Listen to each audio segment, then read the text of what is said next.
इस कायनात के मालिक हमारे प्यारे नबी मोहम्मद सल्लल्लाहु अलैहि वसल्लम को भी इस जमाने की सख्तियां और तकलीफें सहनी पड़ी। जिंदगी के आखिरी लम्हों में उन्होंने इतनी बेचैनी देखी जो किसी इंसान के लिए सहना नामुमकिन था। फजर की नमाज के बाद और जुहर की नमाज से पहले का वो वक्त था जब नबी सल्लल्लाहु अलैहि वसल्लम की तबीयत बहुत खराब थी। बार बार आयशा सिद्दीका से पानी का प्याला मांगते, उसमें हाथ डालकर अपने चेहरे और शरीर पर मलते और कहते, इन्ना मती सकरातुल मौत, मौत के सेहरन, मौत की बेचैनी, मौत की सख्ती। जब हजरत फातिमा रजी अल्लाह अन्हा ने अपने अब्बू की तकलीफ देखी तो उनकी आंखों से आंसू बहने लगे। वो चीख उठी, हाय मेरे अब्बू की बेचैनी, हाय मेरे अब्बू की परेशानी। नबी सल्लल्लाहु अलैहि वसल्लम ने उन्हें सांत्वना दी, बेटी तुम्हें रोने की जरूरत नहीं, आज के बाद तुम्हारे अब्बू को इतनी तकलीफ नहीं होगी। लेकिन फातिमा का दर्द कम ना हुआ, वह रोती रही। फिर नबी सल्लल्लाहु अलैहि वसल्लम ने फातिमा को बताया कि अभी जिब्रील आए थे और उन्हें जन्नत की तमाम औरतों का सरदार बनाया गया है। फातिमा, तुम जन्नत की निसा यानी औरतों की अगुवाई करोगी। माँ की आंखों के आंसू थोड़े कम हुए मगर दिल में गम अभी भी था। नबी सल्लल्लाहु अलैहि वसल्लम ने फातिमा से कहा, मेरी बात तुम्हारा नंबर है, मेरे घर में जो सबसे पहले मुझसे मिलने आएगा वो तुम होगी। यह सुनकर फातिमा मुस्कुराई। मौत मोमिन के लिए डरने वाली चीज नहीं बल्कि खुशी की बात है, क्योंकि अब मिलने का वक्त आया है। आज हम मौत से डरते हैं, मरने की तमन्ना नहीं रखते, बड़े डॉक्टर के पास भागते हैं, अपनी जान बचाने की कोशिश करते हैं।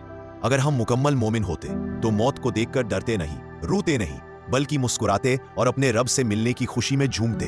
हम दुआ कर सकते हैं, अल्लाह मुझे तब तक जिंदा रख जब तक मेरी जिंदगी मेरे लिए बेहतर है, और जब जिंदगी बेहतर ना हो तो मुझे उठा ले।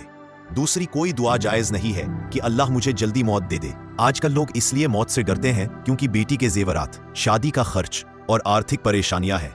यही उलझने हमारे दिलों को डरा देती है। अचानक नबी सल्लल्लाहु अलैहि वसल्लम की तबीयत और बिगड़ी, आवाज धीमी हुई, होठ हिल रहे थे। अम्मी आयशा ने कान लगाकर सुना।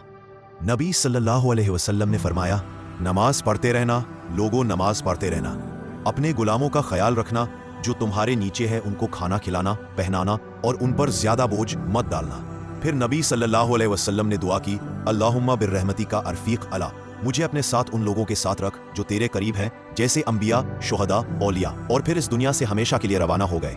अपने अब्बू को इस हालात में देखा तो चीख उठी, हाय मेरे अब्बू, आपने हमें छोड़ दिया। ये 12 रबीउल अव्वल की तारीख थी। इस दिन मदीना में नबी सल्लल्लाहु अलैहि वसल्लम की पैदाइश और जुदाई दोनों की यादें रहती हैं।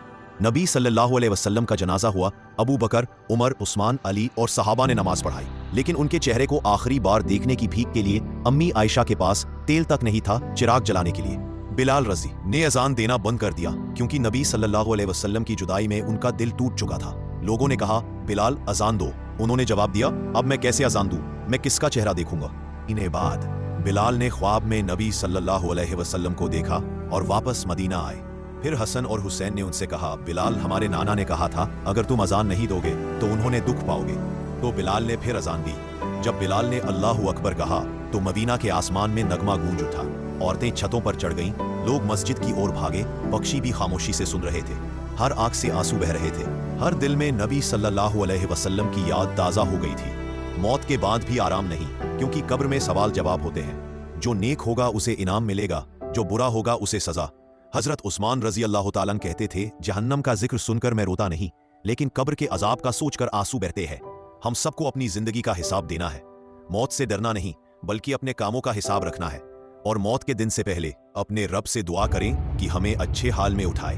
नबी सल्लल्लाहु अलैहि वसल्लम, आप हमारे दिलों में हमेशा जिंदा रहेंगे। अगर आपको भी अपने नबी पाक से प्यार है तो कमेंट में जरूर लिखिए, और अगर ये वाकया आपके दिल को छू गया, सब्सक्राइब जरूर करें।